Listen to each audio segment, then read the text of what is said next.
Luca Parmitano est un astronaute italien membre de l'ESA.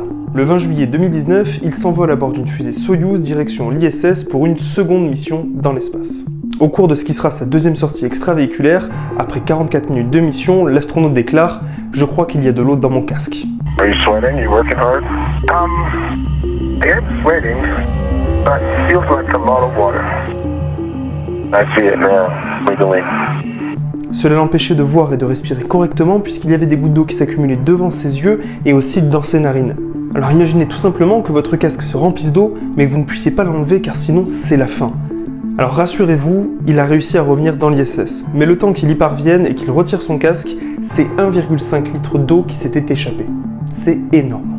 Et malheureusement, la NASA a reconnu qu'il avait bien eu une faute, puisque le scaphandre représentait quelque temps auparavant des pannes similaires. Mais l'enquête n'avait pas été poussée assez loin pour pouvoir permettre une réparation optimale.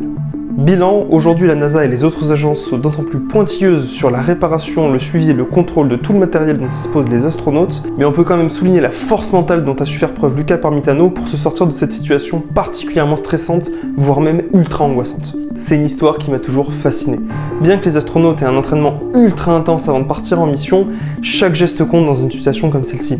Et l'astronaute Luca Parmitano a su faire preuve d'un sang-froid magistral pour s'en sortir et rentrer à l'ISS.